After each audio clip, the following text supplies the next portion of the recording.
Dr. Breanna Sherrow here on our online webinar with How Do We Get Students to Comprehend and Retain Information? First and foremost, let's talk about some expectations that happen in elementary school and a shift that we see in those expectations. Well, it is apparent that we know reading is an integral skill for school success and students' learning. In the elementary grades, especially the early elementary grades, we teach students how to read. So our focus is on how to teach those students to read those letters, how to be able to pronounce those letters. And then in our later elementary grades, we have a shift from teaching students how to read to now making them or requiring them to use their reading for learning. And with this in mind, they have to focus on comprehension or being able to derive meaning from their text. So we moved from teaching students how to read to now them being required to read in order to learn. Now with this, we move into comprehension. So let's first talk about what we think of when we think of reading comprehension. Well, we think of it as the ability to understand and interpret what you are reading. There are two particular elements that make up the process of reading comprehension, and we need both of these: vocabulary knowledge and text comprehension. For vocabulary knowledge, our students need to have a background knowledge of vocabulary to read the words, and they also need to have that background in order to decode what they are reading. Additionally, with text comprehension, we can enhance this when readers actively relate what they are reading to their own knowledge and experiences in their heads, and also if they're able to create a mental picture within their head. So in order to get comprehension, we need students to have vocabulary knowledge as well as text comprehension. We're not really going to focus on vocabulary today, more on comprehension as we move forward, so do keep that in mind. There's a quote here by Harris and Hodges: "Intentional thinking during which meaning is constructed through interactions between text and the reader." This quote is basically what they thought comprehension was.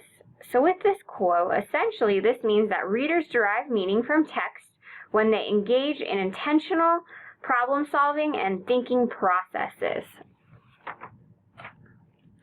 So moving forward with this, what do we need to know as teachers? Well, when we're looking at instruction and asking students to do things, we need to put more focus on how to learn rather than what to learn. As I stated earlier, there's that huge shift in our later elementary grades in which we're asking students to use their reading to learn. And instead of just telling them what we want them to learn, we additionally need to be focusing on how to learn. What strategies can we use to help our students to build that information? In building, we want to look at how to build background knowledge. One way to gain comprehension is to build background knowledge. There are so many ways and strategies that this can be done, but today I'm only going to have time to cover a few. This by no means is an all-encompassing list today. I'll talk about KWL charts, graphic organizers, and the Cornell note-taking system. First up is the KWL procedure. I'm sure many of you have heard of this procedure. If you have not, the K stands for what I know, the W stands for what I want to know, and the L stands for what I learned. Additionally, you can add another part to our chart with an S, and it can be what do you still want to learn after you have completed a lesson or taught something for a student. I have some examples of some KWL charts here for you. My first one up is for science, a unit on toads. So for example, let's say a student was given this KWL chart, and on this one the S was added. They wrote what they knew about toads. They know that it's a small animal. They've seen gray ones, it looks like. It has a long tongue, it jumps, spits poison, eats bugs, eats spiders. What we want to find out, the student wants to know, are toads the same as frogs? If not, how are they different? Where do toads live in the winter, in the summer? How do toads protect themselves? And how far can they jump? And then after we're done with our teaching, the student would write down all the information they gained, and then perhaps some of their questions were not answered before, or they might have more burning questions, which would then go in that S column. I have one more example for you on KWL charts, and that is a chart for, say, you're teaching about Cinderella. For what we know, this student knows it's a fairy tale. There's stepsisters, there's an evil stepmother, there's a prince, a glass slipper, and a royal ball. The questions the student wants to find out about: how is this different from other fairy tales? Why did the stepsisters hate Cinderella? What happened to Cinderella's dad? Why did Cinderella run away from the ball? Just like our other example on science, this one also has the L column for what we learned and the S column for what we still want to learn. Obviously, you can adapt this procedure to whatever way you would like to adapt it that works best for your students and what you are teaching. Something else that's very helpful for building background knowledge as well as comprehension is graphic organizers. Vocabulary can also fit into graphic organizers, and I will show you one example of that in just a minute here. In our graphic organizers, essentially we're going to use a picture, and we're also going to have words in them, but they all connect in a certain way. So oftentimes we might use a center circle to represent the subject, draw lines out to represent subtopics, and place lines for details under subtopics, like the one I have here on the bottom. Additionally, we could have one as a star right here, which relates with a story, with the who, where, why, what, and when. Keep in mind, graphic organizers are really something that you can modify and make so it fits your need. Graphic organizers can also be used to summarize something that a student is reading, especially helpful for expository material. It's also excellent for writing. Say you want a student to organize their writing, we could use graphic organizers for that. I'm not really going to go into much detail on that. As stated earlier, you can modify it to meet your purpose. You can additionally talk through it with the student, and you can have the student explain the graphic organizer. So I have some examples here for you. Our first one is kind of a tree, as you might call it, a leaf. This would be a main idea and details organizer. It's kind of cute, maybe for some earlier elementary grades. Additionally, you can make these different so they're not so cutesy for later grades as well. We could also have a Venn diagram or a compare and contrast diagram, how things are different and how they're similar. This really helps students in their schemas and being able to develop how are things similar and how are things different. And like I alluded to earlier, I said we could use graphic organizers for vocabulary. Here's an example. We can put the word in the middle. We can have a definition. The student can write the word in their own words. We might then split it into a prefix, a root, a suffix. We might have the student draw a picture of the vocabulary word, have them write it in a sentence. Additionally, we would have synonyms, antonyms, and the part of speech. Next up, we have the Cornell note-taking system, which was developed by Walter Pauk at Cornell University Reading Center. He's no longer there anymore, and this was a way to review notes and think critically after taking notes. Essentially, we're going to take a sheet of paper, and we divide that paper into different sections. So on the top here, we might put the course or the class name, what the date is. On the left side, the student's writing their questions or keywords, and we leave about a 2-inch margin for that. Main ideas are going in the middle, and then when the student is done, we come back with a summary later to think about and process our notes, because it's important to always go back and review a notes. Why are we taking notes if we're not going to review them later and then summarize them? Additionally, students, when they come back, can write more questions in that question section or additional keywords that come to mind for them. Moving on, here are some other most effective reading comprehension strategies that I just wanted to list for you. Obviously, we don't have time to go over all of them, But I just wanted you to be aware of some of these. Activating prior knowledge, monitoring comprehension, using graphic organizers and semantic organizers, answering questions, generating questions, recognizing a story structure, using mental imagery, and summarizing. And so one of these that we are going to talk about further is going to be summarizing. One way to attain comprehension for students is to teach them how to summarize something, or as you might call it, summarization skills or summation skills. How do we do this? Well, we teach the students to find the details of a paragraph, and we also teach them to state it in phrases. We ask the student to read them and make up a question that all the details answer. Here's some example of some questions. Who, what, when, why, where, and how. Once we've formulated those questions, we ask them to turn the question into a statement to summarize the information that we find in the details. Because a lot of students, they might be able to read, but they don't know how to summarize what they read. And that's really important, to be able to summarize what was read. Additionally, pulling out a main idea too. We will start with detailed statements, so maybe a sentence or two. Then we'll move to single paragraphs. And additionally, the student can decide which of the following questions could be included in our summary paragraph. The who, what, when, why, where, and how. Maybe some of those components are not necessary to the summary that they're writing. When students identify and state the question that the paragraph answers successfully, they turn the question into a statement to summarize the paragraph. And we can continue this strategy working with multiple paragraph essays to text sections. And this is also teaching them about writing skills here. So just a few rules of summarization. We are teaching the student how to delete trivial, irrelevant, or redundant information. A story might repeat something over and over, or a textbook might repeat something over and over. So we're teaching the student what to focus on, what is the most important information here.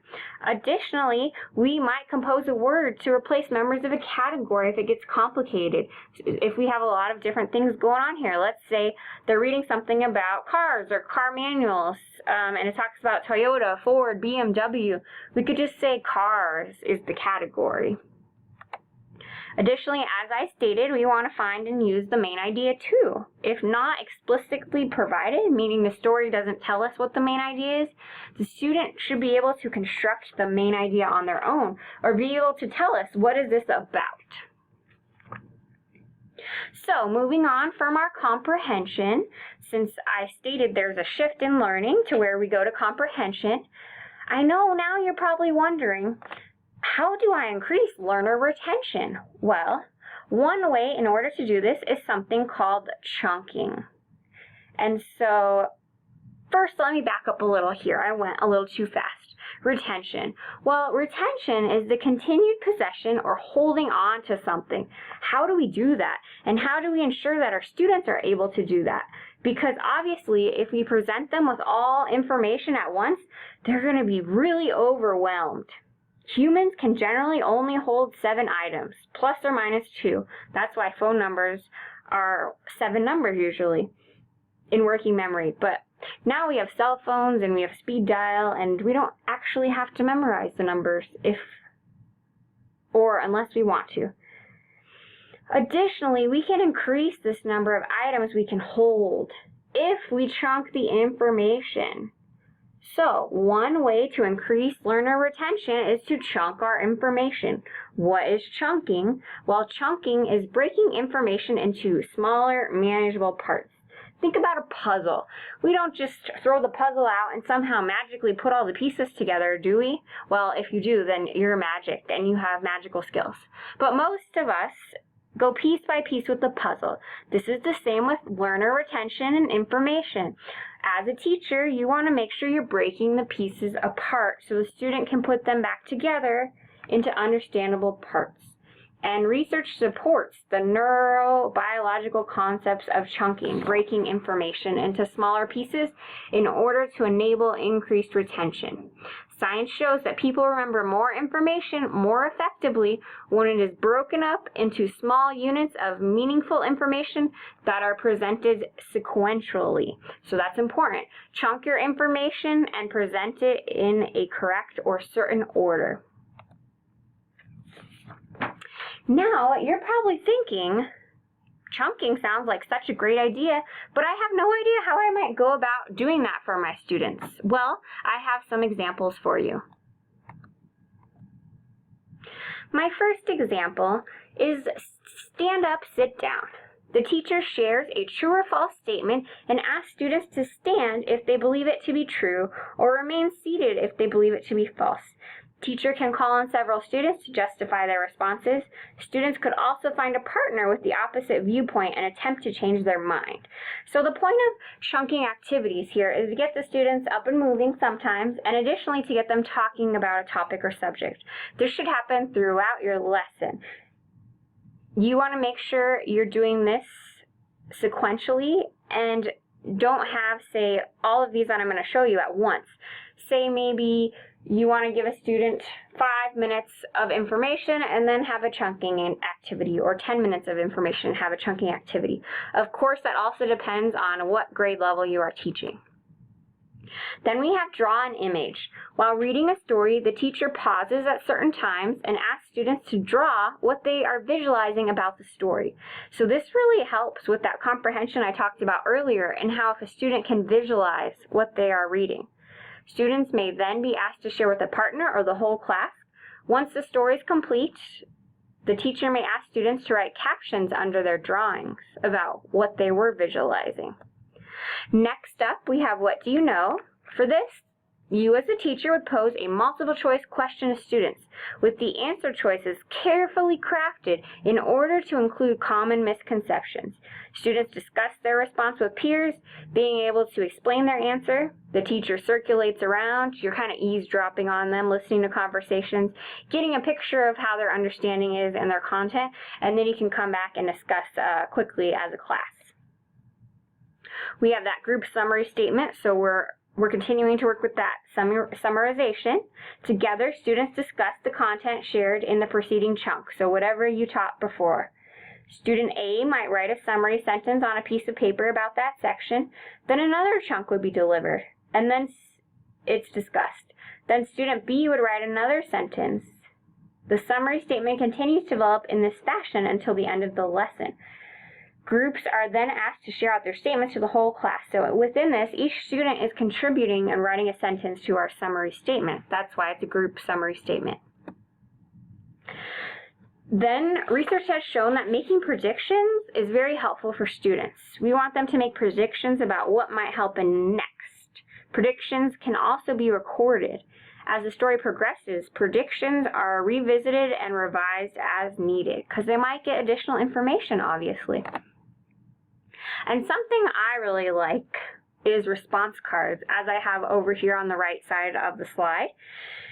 Response cards could be on rings, where you have them on note cards and they're in a ring, or you could tie them with yarn. One says A, one says B, one says C, one says D, and then students can answer in that way.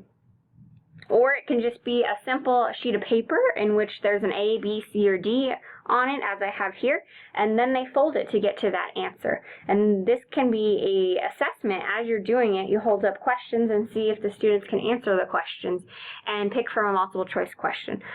Obviously, we may not be doing this in younger grades like kindergarten, but it definitely works for older grades as well. Those are just some chunking activities. Of course, there are a lot others, but keep in mind during instruction, learners can become overwhelmed if not given frequent opportunities to process and interact with information. Next up, how do we know that our students are retaining the information? So we went to comprehension, we went to retention and chunking, and now how do we ensure that they retain that information? Well, obviously, we do that with assessment. When we think of assessment, many of us, or in general, out in the world, might think there's only one type of assessment. That is not true at all. There are many types of assessment. The two I'm going to talk about today are formative and summative, and we need both. Summative is often high stakes, and this is used to evaluate student learning at the end of an instructional unit by comparing it against, say, a standard or a benchmark. We say they're high stakes because they usually have a high point value. This might be an example of a final project, a paper, a test at the end of a unit. Then we have formative, which is ongoing. And so we want to monitor student learning as we go. And so this might be more simpler things, and we can help identify strengths and weaknesses that can help us recognize where students are struggling and where we as a teacher might address some problems immediately. Could be a concept map a student creates on a certain topic, or writing just 1 or 2 sentences on a topic. So, some points to remember from my webinar today. Remember to use comprehension strategies with your students, and additionally teach them how to use those comprehension strategies. As a teacher, you want to chunk information for retention and make sure you are using those chunking activities. And lastly, assessment should always be ongoing. It shouldn't be something you think about at the last minute. Well, thank you for listening to my online webinar today. Hopefully, you've gotten some new information and some new ideas that you can take to your classroom. Thank you, and have a great day.